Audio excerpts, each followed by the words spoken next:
Hi, and welcome back to It's Not History, the podcast where the past is never dead, it's not even past. Episode 8, Gandestoga.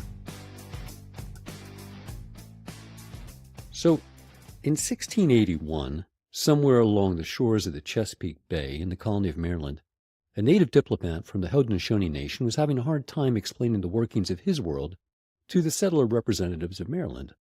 An ambassador from one of the Haudenosaunee nations to the people of Maryland, who were essentially saying, okay, let me show you what our country is like. Because the people of Maryland, the settlers in Maryland, were so ignorant that they didn't even know at that point that there were 5 different Haudenosaunee nations. They thought it was just one. This is Matthew Kruer, assistant professor of history at the University of Chicago and author of Time of Anarchy, Indigenous Power and the Crisis of Colonialism in Early America.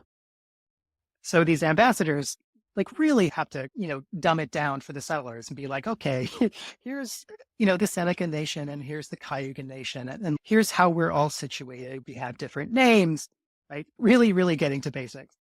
And the way that they drew it, I think, is telling because the source actually describes the ambassador drawing this map using corn kernels. And it was reproduced by an English scribe later on. But corn kernels, of course, are very, very symbolic because maize is not only the Haudenosaunee food system, but an entire kind of cosmological culture in which, how their people are related to the land. But he uses corn kernels to represent each of the different nations and kind of uses a different number of kernels to show the relative sizes of them, and then winds up drawing in the space between those kernels very, very simplified versions of geographic features. So the main one in this map is the Susquehanna River. And it's basically just a kind of like a Y shape, right? It shows the 2 branches of the Susquehanna River and how it feeds into the main Susquehanna River down to the Chesapeake Bay. And there's no attempt to make any kind of topographical precision. They don't care about bends in the river or, where the rapids are. The whole point here is to show this is the river and this is how the people upriver are connected to the people downriver, right? That's all you need to know because the important thing is that the people are connected, representing peoples or nations and then lines that connect them to represent paths or rivers that connect them. And it's always significant when there are not paths or rivers that connect them because that means that there is no relationship, right? Those are separate peoples and often therefore kind of enemy peoples. So showing these connections is absolutely a way of using space to denote relationships. And those relationships essentially equal politics, right? Because kinship is so important to these societies, because relation is how everything is organized, that relationship means that this is a kind of a political organization in which the nations depicted are friends.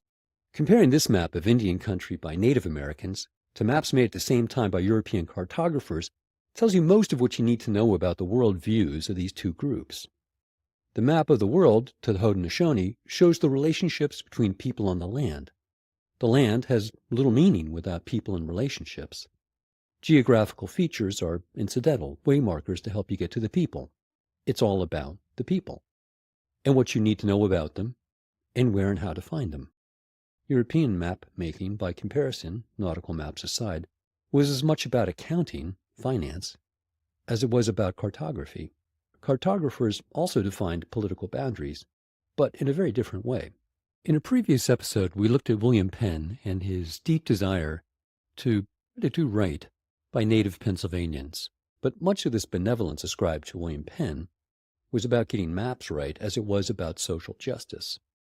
No doubt, William Penn, the Quaker, was all about equanimity and making a peaceable kingdom. But William Penn, the landlord and owner of Pennsylvania, was all about understanding how much land he had to sell. But for all their detail and scale and growing topographical exactitude, European maps blinded Europeans to a crucial set of facts on the ground that even the very patient Haudenosaunee ambassador couldn't convey to the Marylanders.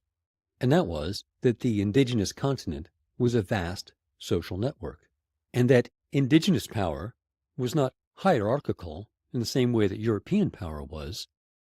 Indigenous power was contained in networks and nodes. Kinship was the network, and tribes and families were the nodes. All of it was meshed and interlocked. It was a network of allegiances that members could draw on and move through with a fluidity that was, as the Haudenosaunee discovered, inconceivable to most Europeans, raised in nation-states that demanded singular allegiance and that were enclosed with boundaries drawn in the blood of countless wars. And in the middle of the piles of corn on the Haudenosaunee map, the ambassador from the Haudenosaunee nations, likely, pointed out something that the confused Marylanders, likely, didn't pick up. When the Haudenosaunee representative said, "This, here," pointing to the map, is Gandestoga. Throughout this podcast, I've been describing this space, the lower Susquehanna Valley and Chesapeake Bay region, encompassing the new colony of Pennsylvania and the long-suffering colony of Virginia, pretty much in the same way that would have made perfect sense to the Maryland delegation. Land granted, borders, cities, territory, they would get it. But there's, of course, another way to see this, the way that would make sense to the Haudenosaunee delegation, and that gets us to the title of this week's episode. So, this week, I'm again going to try to challenge you to once again try to shift perspective. And by doing this, maybe we might begin to see their world, Gandestoga, and the people that occupied it in the way that they saw it. A worldview that enabled them, counterintuitively, to expand their impact and influence while at the same time losing their physical territory that they had called home for generations. This seeming contradiction, gaining, when to all the world you seem to be losing, is one of the bigger, wait, what? At the center of this series. So understanding Gandestoga is the key to understanding how they, the Susquehannock people, were able to not just survive the massive trauma of the late 1600s, which we looked at in the previous episodes around Bacon's Rebellion and their dispersal, a time when everyone European, thought they were dead. And, as we'll see, everyone was wrong. Okay, you were probably asking by now, so what's Gandestoga? Simply put, Gandestoga is two things at once. Gandestoga is a physical space, the land along the Susquehanna River, the Susquehannock homeland, and Gandestoga is an idea, a conceptual space defined by kinship and culture. Gandestoga, the physical space, was territory bounded by the lower Susquehanna River and the broad valley beside it, occupied by the Susquehannock people from approximately 1500 until about 1670, and then again from about 1700 to 1763.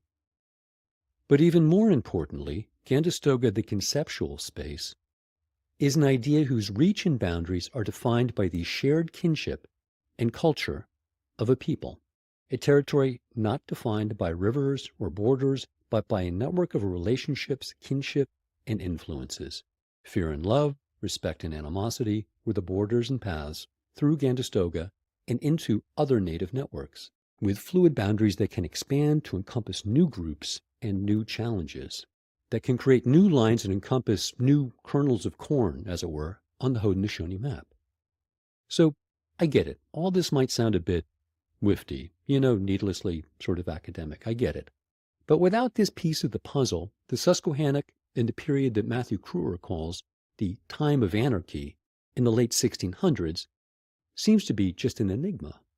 And without this piece of the puzzle, Gandestoga, how else can you explain the paradox of how a people's influence, sometimes veiled, often up close and physical, expanded, when, from the settlers' perspective, they had disappeared, all but erased from the land?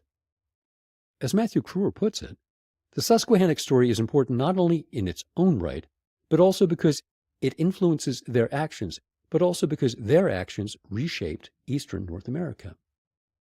In the process of breaking apart and struggling to come together again, Susquehannocks changed the balance of power among native nations. And, I would add, among the settler communities as well. So let's look at this Gandestoga. And where did it even come from? Well, the people we've been talking about as the Susquehannock, well, we call them that. They almost certainly didn't call themselves that. The autonym, as historians call it, what native people called themselves, is known from many groups. The people often called Iroquois were to themselves Haudenosaunee. And what the people we call Susquehannock called themselves has been lost to history. All we have now is what other people called them. The Algonquin-speaking people, such as the Pamunkka, that we met in the last episode, called them something like Susquehannock. The Pamunkka were among the first people the English settlers encountered, and so when John Smith wanted to describe the truly awesome people he met on his voyage up the river, he used the same word as the Algonquins used. And so to the English world, they, the people on the Susquehanna River, were now the Susquehannock. But maybe not all is lost. Given that Susquehannock was an Iroquoian language, we can maybe detective it out. As Matthew Kruer puts it, the Susquehannock autonym was never recorded, but linguistic comparisons with other Iroquoian languages suggest that it was something very close to Gandestoga or Conestogas. However, because the name they called themselves is not entirely certain, and because they are best known in the English language scholarship as Susquehannocks, let's leave that one alone. But this is where leveraging the possible autonym Gandestoga becomes useful. It lets us think about the Susquehannock as more than a bunch of people wearing a badge that says, "Hi, I'm Susquehannock," or as being from that town, because their identity was much more than that and, as I keep saying, allowed them to persevere where others may not have. So let's step back and examine how this Gandestoga came to be. The first thing that struck me looking at this place and these people from this perspective is that Gandestoga, the place, existed for only a short period of time. If you remember the second episode when John Smith first met the Susquehannock in 1608 and pronounced them truly awesome, Gandestoga, the homeland of the Susquehannock in the Susquehanna Valley, had existed for only a generation or two. It was a relatively new creation, a new community that had incorporated the people who lived there, whom we only know as the Shanks Ferry people, not a great name and certainly not their autonym. After the first place, Shanks Ferry, their distinctive artifacts were found. Multitudes of people, of course, had moved through this space across the millennia, and the Shanks Ferry people being only one. The Susquehannock just had the dubious privilege of being the ones on set when the movie titled European Contact started filming there. They weren't the first, certainly not the longest.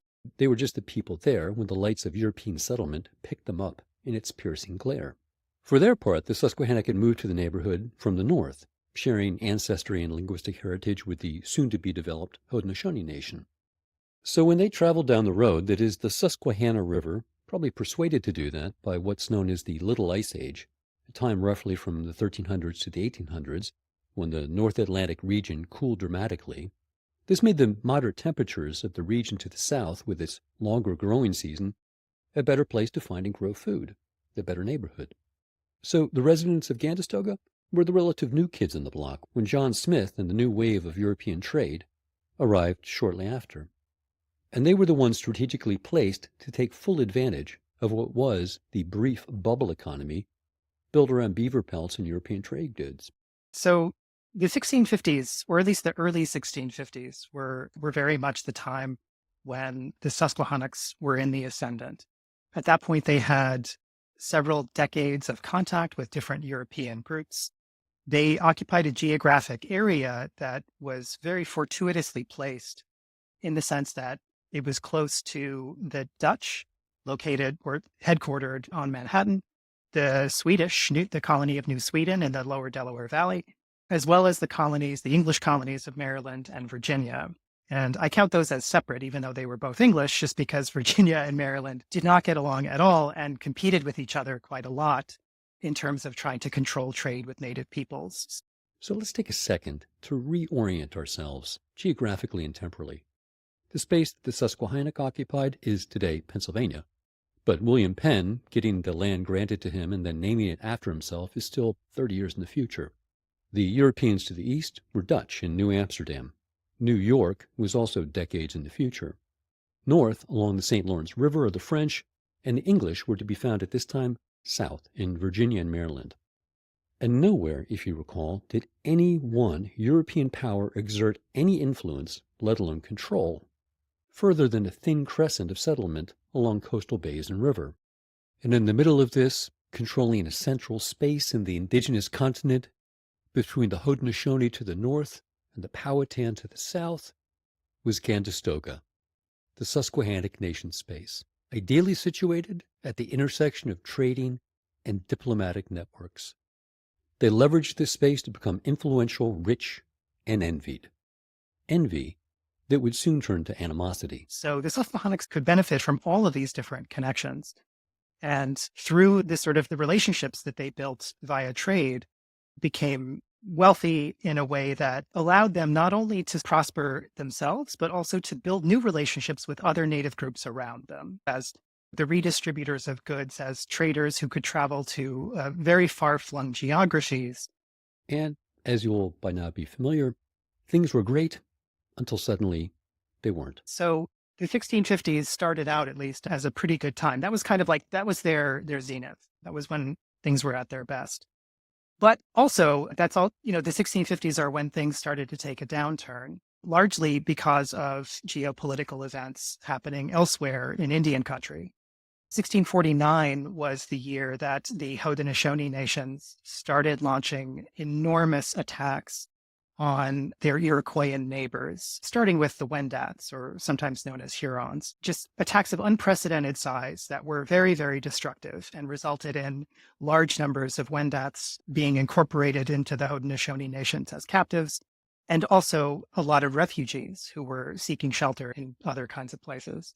So starting with that year, a lot of different native nations that were allied to and friendly with the Susquehannocks started to suffer catastrophic violence. The Susquehannock alliance network, there's all the different nodes in their network, became weaker in a way that kind of led the Susquehannocks to conflict directly with the Haudenosaunee that had not been really in a relationship of enmity prior to that point.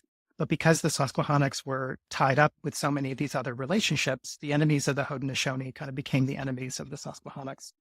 And that led to, over the course of the 1650s and 1660s, a worsening, intensifying series of wars between the Susquehannocks and the Haudenosaunee nations. That was closely connected with the Susquehannock experience of epidemic disease. As far as the records show, they really hadn't had any serious outbreaks of disease until the 1660s, until 1663. And they were closely correlated with attacks by Haudenosaunee warriors who laid siege to the Susquehannock town, right? Essentially kind of trapping people into a small space for a prolonged period of time where, like those are the conditions that for everyone in all times and places, that's what breeds disease, right? When sanitation goes bad, when people are suffering from malnutrition, right? It's the siege conditions that really led set the stage for the devastating epidemics that then reduced the Susquehannock population. So from the colonist perspective, where there was once 5,000, there are now only a handful. Where did they go? They must all be dead. But as we discovered in the last episode, a story written to fit a narrative in which most of the actors do not have any lines may not be the most reliable or comprehensive narrative. It just might be bullshit. Because as it turns out, Gandestoga was diminished, but not dead. To survive, Gandestoga dispersed, embedded, and transformed. The Susquehannock now became a diaspora inside of the indigenous continent, embedded in other larger nations, but still maintaining their identity as Susquehannock and as members of Gandestoga. Matthew Kruer. Ironically, I think, one of the things I try to talk about in the book is that ironically, these worsening wars with the Haudenosaunee are probably the factor that allowed the Susquehannock people to transform, to take on roles outside of what they had been as members of the Susquehannock Nation, because they were taken captive and often incorporated into Haudenosaunee communities through rituals of adoption.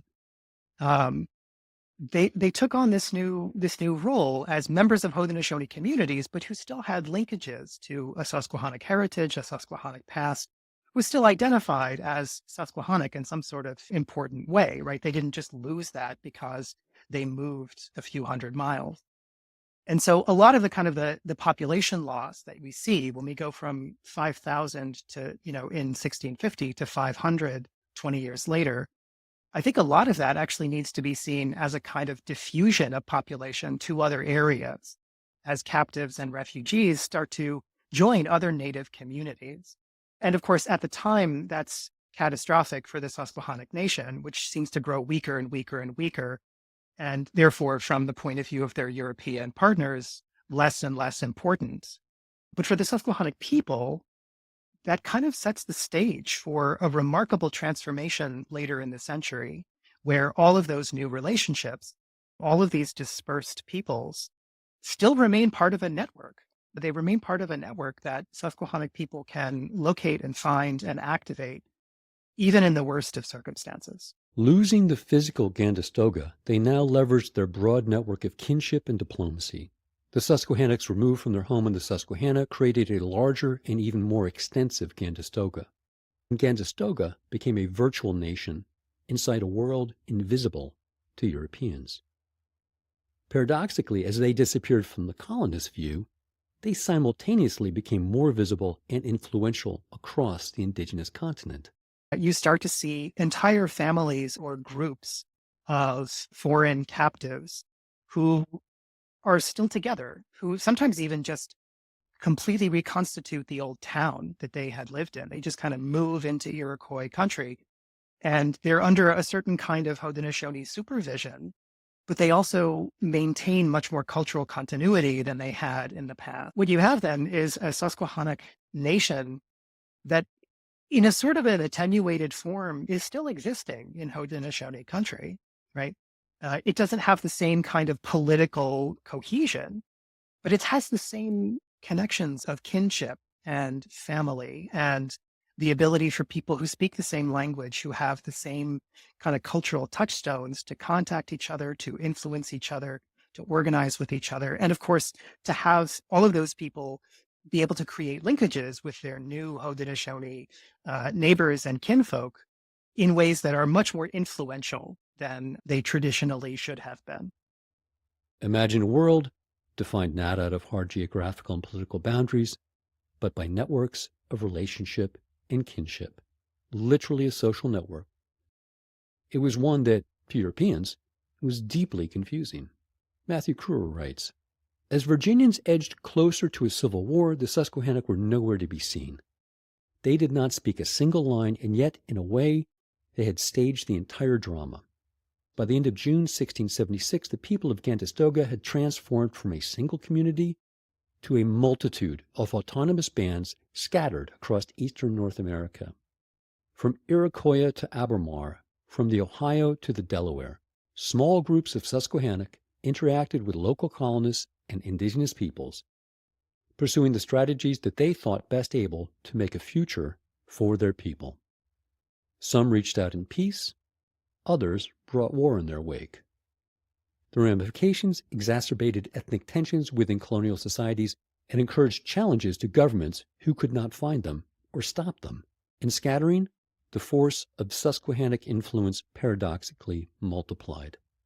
Despite their small numbers, the ripple effect of their actions set in motion a series of political convulsions that gripped English colonies. Even their shadows or rumors of shadows were enough to send Europeans into a panic. The Susquehannock were, from the settler perspective, both gone and everywhere at the same time, in a way that was both baffling and terrifying. It was as if they had killed an enemy in the field, but then the enemy's ghost suddenly reappears in every room in their house with a knife. And so Gandestoga scattered. Matthew Kruer writes, after clashes with settler militias in 1675, the Susquehannock people splintered into at least 6 different groups and scattered in every direction. Small bands traveled to places as far-flung as the Delaware Valley, the eastern Great Lakes and the upper Ohio Valley, the southern Piedmont and Albemarle Sound. Forced into flight by colonial violence, these bands adopted wildly different strategies in response to their predicament. Many sought to keep their heads down and evade colonial eyes. Others joined indigenous neighbors for protections. Some worked to forge new peace, others confronted their enemies. They survived grinding war, agonizing demographic collapse, betrayal by colonial allies, and finally capture and forced incorporation by the Haudenosaunee. Yet in Iroquois, they managed much more than survival. They leapt back from the edge of extinction and acquired prestige and power among their hosts, and harnessed the League's military energy to pursue their own goals, all in less than 2 years. Under this resulting onslaught, the colonies sank deep into fiscal crisis, military paralysis, and ethnic infighting. They were unable to even grasp, much less battle, the elusive leviathan of Susquehannock power. After 1680, the strength of that leviathan only grew.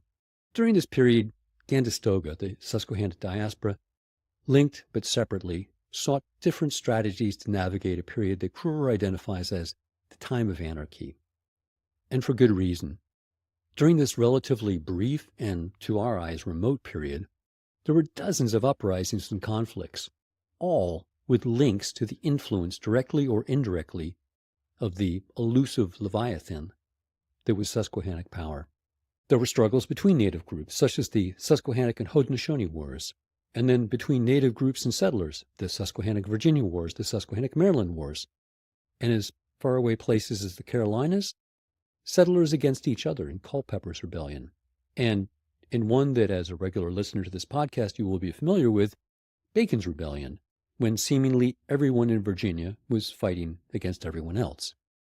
And through this, the Susquehannock were often nowhere to be seen, but everywhere to be felt. But where the Europeans saw anarchy, the Susquehannock and their allies, Gandestoga, saw opportunity.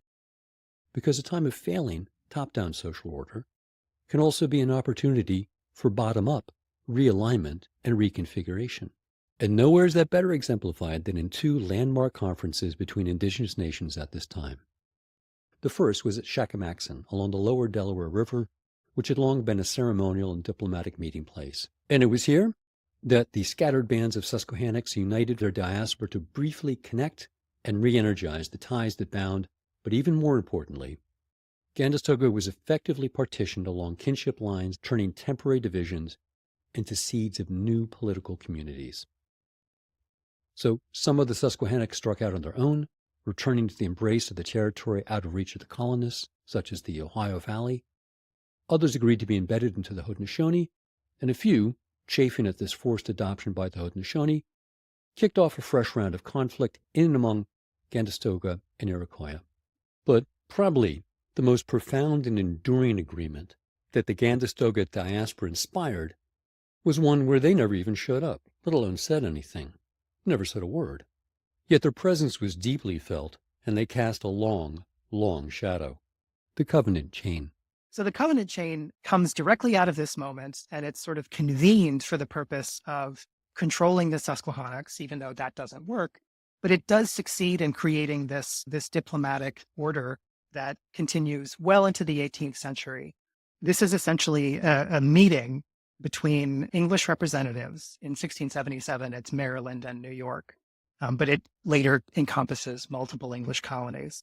It was a meeting between Maryland and New York and the Haudenosaunee in order to try to get the Haudenosaunee to stop Susquehannock attacks. And ultimately, they failed to do that. They did not succeed in controlling the Susquehannocks at all, but they did succeed in crafting the beginning of a relationship with the Haudenosaunee. And I should say that I say relationship because the covenant chain is often described as an alliance. And I think it's more accurate to say that the covenant chain was the creation of a forum. It was a meeting ground, specifically in the city of Albany, where Haudenosaunee representatives and English representatives could meet to solve conflicts, to diffuse any conflicts between them, to maintain good relationships and either avoid or to repair any kind of violence or rupture. This idea of the forum was itself based on a Haudenosaunee ideal of relationship between peoples that was known as Caswentha. This is famously expressed in a wampum belt exchanged between Haudenosaunee and the Dutch prior to the English that depicts two lines that are parallel, right? They go right alongside each other, but they never meet. And that belt is a metaphor for the image of two boats that are sailing down the same river next to each other, right? The boats are in a meaningful way together, but they're also separate. They don't merge to become one boat. In other words, that this is a form of relationship in which the two peoples are meaningfully connected, right? The polities have a real relationship, but they also, part of that relationship is agreeing to respect each other's autonomy and independence. So neither is subservient to the other in any way. The metaphor was polite, but clear. Stay in your boat and out of ours, and no one gets sunk. But nowhere was this invisible hand of Susquehannock influence felt more than in the strange case of Jacob, my friend, when the amorphous but omnipresent impact of Gandestoga was made clear. As we saw last week, fluid multi-ethnic bonds and affiliations were central to the survival of Cococoesque and the Pamunka. And it worked the other way as well. Many Europeans forged deep bonds of kinship in the native community, moving through both cultures with a fluidity that both found useful and necessary. So enter Jacob, my friend. Jacob, who was born in the Netherlands as Jacob Clausen, worked for the Dutch East India Company as a fur trader in and among the Susquehannock. At some point, when the Dutch began pulling out of Gandestoga, Jacob switched nationalities and names, becoming English and Jacob Young. He was also married to a Susquehannock woman with whom he had children, giving him political standing across Gandestoga as kin. His moniker came from the fact that he was, among the Susquehannock, English, Dutch, and Germans, everyone's friend. He moved with ease among these groups. He knew everyone, and everyone knew him. In 17th century terms, he was the guy that everyone called when they needed something taken care of cross-culturally. However, at the height of his success and influence, the government of Maryland targeted him as a scapegoat for the violence between natives and settlers in the colony due to his long-standing relationship and trade with the Susquehannocks. He was charged with treason. And this was a time when even relatively minor offenses were punished with bizarre medieval physical tortures and public humiliation, like branding or being pilloried. Treason had special punishments reserved for it, such as being broken on the wheel. Do not Google this, by the way. Given that the Burgess, the colonial legislature, charged him, this was a death sentence for which a trial was going to be a formality. But here's the thing that makes this case, this incident, a touchstone, not just in the story of Gandestoga, but of all settler and indigenous relations. Because the primary complaint wasn't that Jacob, as a business person, supplied and supported the Indians. At just one conference, he had, by his own account, supplied at least 20 barrels of corn and a, quote, a prodigious quantity of meat. So that by itself wasn't the problem. The primary allegation was that he had married into the Susquehannock and had children. He, to the Burgess, was one of them. He had, in the words of the Burgess, quote, alienated himself. He had effectively renounced his Englishness and become Indian. The charge read that he was, quote, more nearly concerned for those Indians than His Majesty's subjects, the good Christian people of this province, unquote. And sure, looking back at this with the benefit of 21st century hindsight, all this looks like just another racist pronouncement in an age full of them. But here's what's striking, and an ominous foreshadowing of what's coming. Because suddenly, after decades of a fluid middle ground where people, native and settler, could move in and between cultures, share a space where they could trade and build families, something that was seen not just as nice, but valuable and necessary. But here, the Maryland elite suddenly said, you can be one thing or the other. You can't be both. You are on our side of the border or theirs. And you, Jacob, my friend, are on the wrong side. In the words of Kruer, the indictment inverted Jacob's life story, turning his tireless dedication to the Susquehannock-Maryland alliance into a series of devious betrayals. But the Susquehannock understood in their bones the necessity of a broad and accommodating kinship. It was what kept them alive. And recognizing Jacob as one of their own, Gandestoga once again emerged from the shadows and sent a message to Maryland. The first vouched for his character. They wrote, quote, whatever could be alleged against Jacob Young touching anything concerning the Indian affairs was all false. Which was great. But here's the part that really got their attention. Quote, in case the life of said Jacob Young be taken away, we will have 500 lives more for him out of Maryland. The meaning was clear. Send our guy to the gallows, and we'll send 500 of yours to an early grave. The result? The trial, not Jacob, was canceled. A panicked Maryland Assembly wrote, quote, "It is absolutely unsafe for the province to bring the said Jacob to trial." The telling thing about this incident was that for good map-making and therefore financial reasons, the Marylanders had proclaimed for years that the Susquehannock were dead, because Maryland, specifically Charles Calvert, the Baron Baltimore and Lord Proprietor of Maryland, needed them to be dead, because he claimed that since they, Maryland, had, quote, vanquished the Susquehannock in the conflicts before and during Bacon's Rebellion, they, Maryland, through the, quote, right of conquest, now owned the territory that was the former homeland of the Susquehannock, the lower Susquehanna River. Why? Control the lower Susquehanna and you control access to the Chesapeake Bay. Controlling access means controlling trade. And you can see where this is going. And given that as of 1680, the lower Susquehanna River was now also claimed as the property of William Penn as part of his new colony, Pennsylvania. And so one of the first things he's got to do is to buy the Susquehanna Valley from the Susquehannock people. This is in the early 1680s. It's really, really important to him because buying the land from the Susquehannock people means that Maryland can't claim it anymore. And any sort of story of the history of Maryland and Pennsylvania's boundary dispute, which lasts most of the next century, is sort of centered on this question of who actually got the land from the Susquehannocks, right? Who everyone agrees that they were the proper owners. It's just a question of which colony got it, which colony either conquered it or bought it. From the beginning, Penn wanted and needed a relationship to the Susquehannock people. And it was in his best interest to have a relationship in which the Susquehannock people and the province of Pennsylvania had some sort of, mutually agreeable coexistence. Lord Baltimore really needed the Susquehannock to be legally dead. So the fact that Maryland was willing to back down at even the suggestion of violence and retribution by the Susquehannock put truth to their lie. Obviously, they didn't really believe that they had destroyed the Susquehannock. That, or they believed in ghosts with knives. Regardless, for Gandestoga, their, quote, vanquished homeland would soon not be vacant anymore, if it ever really was. The Gandestogans' network of kinship proved durable across time, territory, and oppression.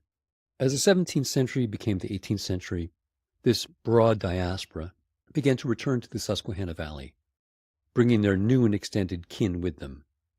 Haudenosaunee and Seneca from Iroquois, Shawnee from the Ohio Valley, and from the Carolinas, Tuscarora. This new reborn Gandestoga became a magnet. And among the extended Gandestoga network to come home to the new home on the Susquehanna was Jacob, my friend, Jacob Young, helping his kin in the new territory of Gandestoga that the English in the new colony of Pennsylvania now called Conestoga. This newly reborn Gandestoga at Conestoga town became a hub for both indigenous and settler diplomacy.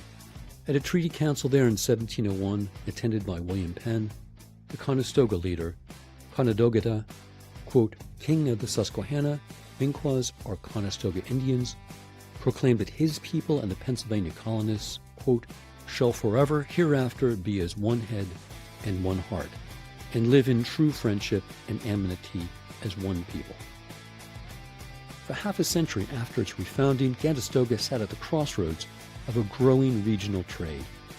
Philadelphia merchants became wealthy trading furs for textiles, iron, guns, and powder. And among these merchants was William Penn's right-hand man, James Logan, and his young protege, Edward Shippen. Soon, these two men would help with establishing another settlement, just to the north of Conestoga town, at a place called Paxton, where a people born into war and raised on the violent frontier of British imperialism would soon find another frontier and another war. So join us next week on It'sNotHistory.com when we explore this new settlement, not from England, but from Scotland, by way of Ireland, the Scots-Irish. I'd like to thank our contributor, Matthew Kruer, whose book, Time of Anarchy, Indigenous Power, and the Crisis of Colonialism in Early America, as you can probably tell by now, is brilliant. You can find a link to this book and others at my show notes at itsnothistory.com. Thanks for listening.